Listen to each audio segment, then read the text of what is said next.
Hello, what's up mga ka-J-Vlog? Welcome ulit sa panibagong video. Honor X6C. Sulit ba? Tara, check natin.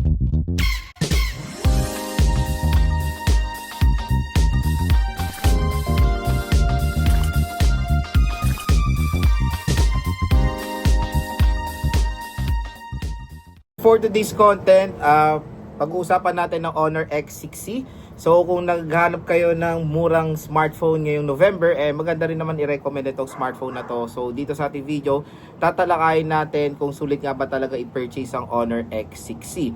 So ano nga muna ba ang SRP ng device na to? So ang suggested retail price ng Honor X6C is nasa around 6,100 pesos for the 6GB 128 like this one. So ito po ay 6GB 128. Meron tayong 7,000 pesos for the 6GB 256. So again, 900 pesos lang kanilang price difference. I guess kunin nyo yung 256. Pero maganda balita kasi itong 128 like the 6GB 128 neto, nakuha ko to around roughly parang 5K. Napakamura, or pwede nyo pa makuha to ng around 4,000 to 5,000 pesos for the Honor X6C. So again, kung gusto nyo makuha to na mura below SRP dito sa ating View Products, itong View Products natin dito, meron pong special voucher na naghihintay sa inyo. Up to 1,000 pesos off po ang pwede nyo makuha pag bibili kayo dito sa ating link. Kasi syempre pag sa mall nyo to bibilin, mas mahal talaga ang Honor X6C. So dito lang kayo bibili sa ating View Products. Kaya check out na mga idol. So yun nga, dalawa ang lumabas ngayon ni Honor. Grabe yung sipag ni Honor maglabas ng mga budget smartphone. So parang ready na talaga sila sa December. So Honor X7D na bumili na ako niyan, at Honor X6C. So ito nga siya. When it comes sa kanyang design, tingnan nyo naman, napakaganda ng design nito Honor X6C. Very clean looking itong color white nila. Ayan. Pero pag tinignan nyo, hindi siya quad rear camera. It's a prank. Dahil ito lang talagang camera niyan. Yung useful na camera niyan, yung main camera. Meron siya secondary camera na useless, flash and design. Pero yung design, tingnan nyo. And mas ipiprefer kong color kung bibili kayo ng Honor X6C. Etong color white. Ang ganda. Very clean siya tignan. So when it comes sa nest niya, medyo makapal siya ng konti. Since malaki nga battery nito. And yung pagdating sa lightweight, ay pagdating sa weight niya, hindi naman siya ganun kabigat, okay? So, form factor and all, box type na rin itong si Honor X6C. And yun nga, sa kanyang display, syempre all goods na rin tayo dito dahil naka-punch hole display itong device na to. So, yun nga, meron siyang 6.61 inches. Sad to say, it's a TFT LCD display. HD plus 720p resolution with 120Hz refresh rate. So yes, mataas yung brightness niya kasi nasa outdoor ako and okay na okay yung needs of brightness nitong Honor X6C.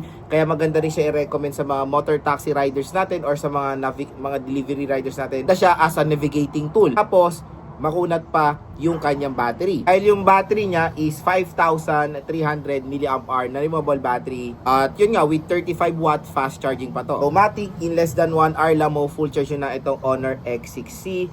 So, when it comes sa pagiging convenience sa charging rate is okay na okay siya. Again, 4,000 to 5,000 pesos.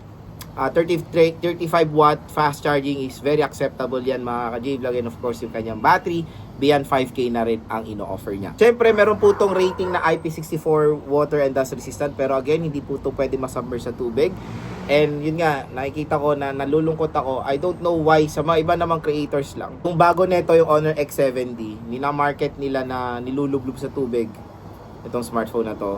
It's a big no-no, lalo na pag 65 lang. Ang pwede po masubmerge sa tubig na literal is IP67 pataas. 66 pababa, pwede sila accidental drop ng sobrang saglit lang, malagyan dito ng mga tubig, at syempre matalsikan ng ulan. Pero yung masasubmerge yung ganyan, ginaganyan-ganyan siya sa tubig, medyo nakakatakot gawin yun syempre sa isang smartphone na mayroong mababang IP rating na hindi naman talaga specific na dinedesign na lublob talaga sa tubig. Even accidental drop nga, baka nga magkaroon din siya ng problem, di ba? Kasi nga, yung protection niya, pang resistant lang sa splash with certain kind of pressure. So, yun. Maganda rin naman na may protection siya sa water. Take for example, pag delivery riders kayo, umulan, ayun, no worries, mabasa to, may protection po kayo. Kasi iba, mga nakikita nating riders, pinaplastic pa yung mga smartphones sila. So, karamihan naman ng mga smartphones ngayon, meron na mga IP rating, kaya maganda na rin silang magamit sa motor nyo na hindi nyo na pinaplastic, di ba? Na mas hassle-free. Pagdating sa camera ng Honor X6C, okay rin naman. Mabibigay rin naman ng justice yung kanyang 50 megapixel. Malinaw din naman ang ma-offer na camera quality ng Honor X6C. Even yung front-facing camera niya ay okay din naman mga ka-J-Vlog. Ayan yun, no? Linaw rin naman. So, 50 megapixel. Sad to say, it only shoots at 30 FPS. Wala siyang support for any 60 FPS. Pero it can shoot 1080p video recording. The front-facing camera, too low yung megapixel, 5 megapixels. So, camera itself is... Ayan na, mag-try tayo. Yun pinaprocess niya pa naman. Pinapaganda niya pa naman through software. Kaya yung 5 megapixel, hindi nyo naman ma-feel na 5 megapixel dahil malinaw din naman siya kahit papaano. Next, yung kanyang chipset. So, sa chipset is the MediaTek Helio G81 Ultra. So, iba, consumers to be honest, magiging skeptical dito kasi G81 Ultra 4i price. Yung SRP niya na 6K for me is a big no-no talaga ang G81 Ultra pag nakuha nyo ng 6,000 above.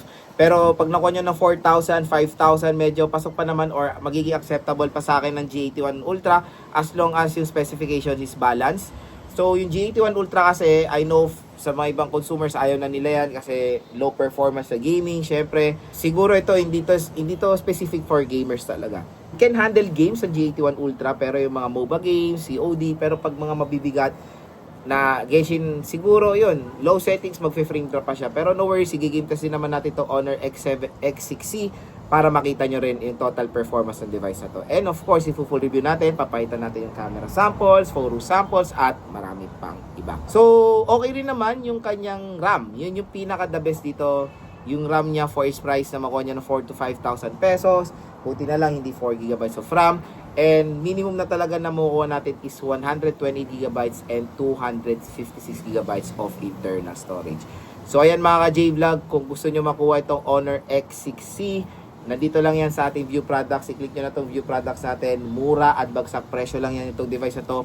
Pwede nyo siyang makuha up to 1,000 pesos off sa online. J-Vlog, kung interested kayo bumili ng Honor X6C, yung link nyan nandito sa ating view products. Huwag nyo kakalimutan dito lang bumili dahil po napagandang deal ang ibibigay sa inyo ng YouTube.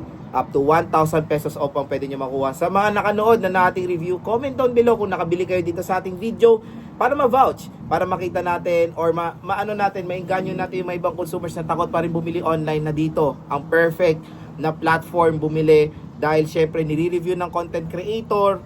Etong smartphone na to, doon ko rin binili sa link para naman din mainganyo sila at syempre makatulong na magkaroon din ng malaking discount upon purchasing etong device na to. So for me, Honor X6C, makuha nyo sa below SRP, sulit siya. Kung nakuha nyo siya ng SRP, medyo skeptical na tayo kasi meron siyang mga specs na medyo disappointing sa kanyang price point. Again, kung gusto nyo makuha to ng sulit sa kanyang presyo, below SRP, dito tayo bibili sa ating view